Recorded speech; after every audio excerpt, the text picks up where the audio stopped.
welcome back guys. As you all know, we are learning about DOM events and it's really important for you to learn the event listener concept as well.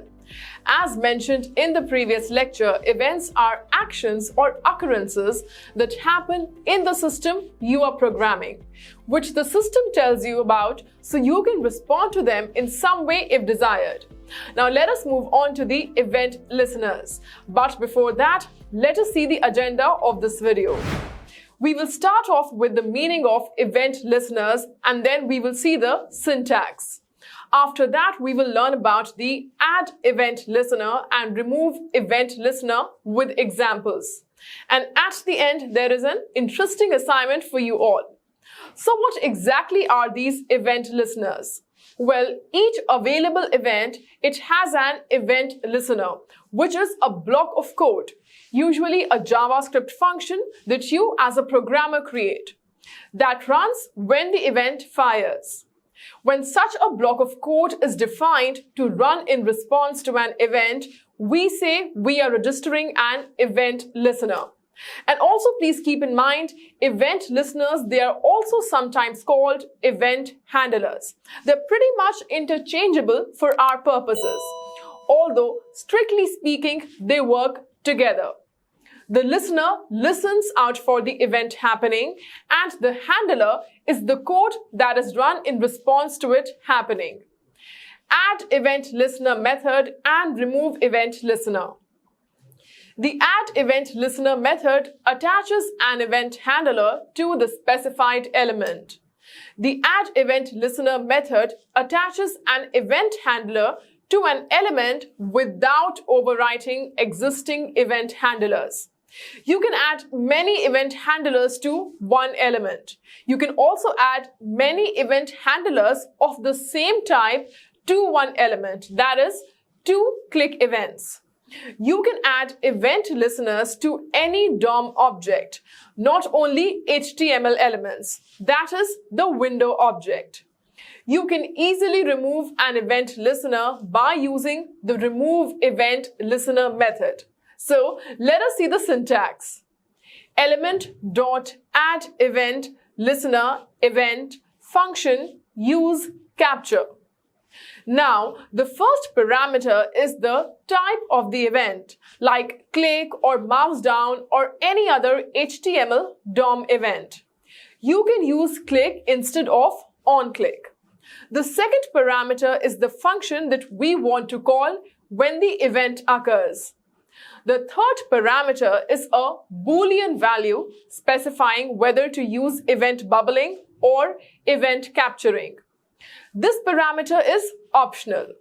Now let us see an example of addEventListener method. Here it is on your screen. So in this example, there is a button having the ID MyBTN. Here we are selecting the button by getting its ID and applying the addEventListener method to it. Click refers to the onClick attribute and we are assigning the function myFunction to the onClick attribute which has an alert. Let us see the output. When we click on the button, the alert displays on the screen. Well, this is the interesting part.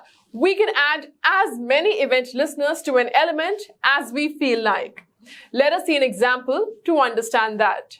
In this example, we have created a button having ID MyBTN.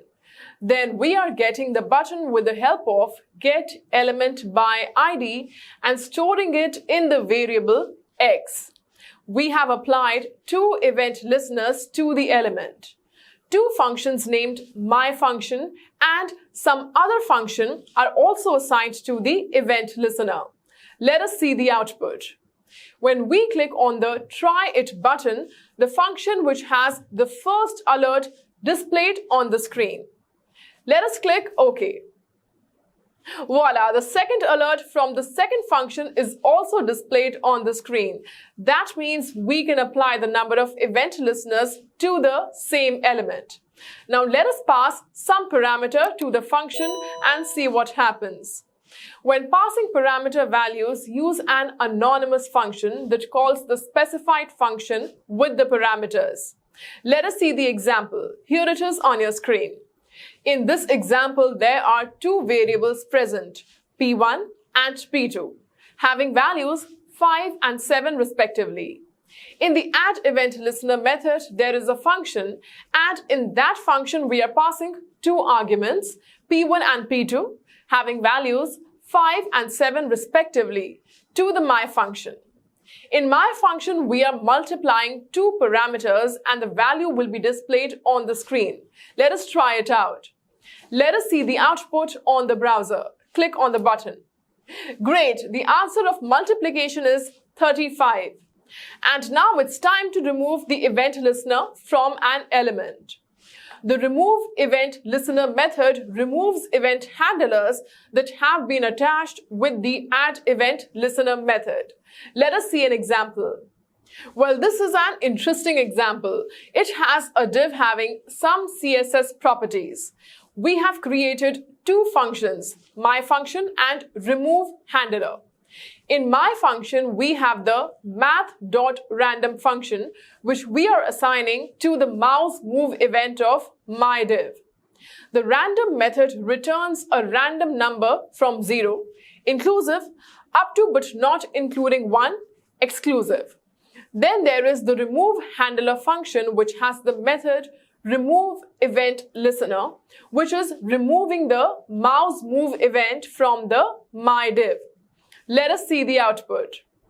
When we move the mouse over the div, the numbers, they change. When we click on the remove button, it stops because of the RemoveEventListener method. So I hope you have a clear understanding of event listeners now. And there is a small assignment for you all. Use the event listener to assign an on-click event to the button element. Button ID equal to demo button script document.getElement by ID demo blank blank my function script. So solve this assignment when you get time. Also, I really cannot wait to meet you all in the next lecture. Till then, please keep practicing and stay safe.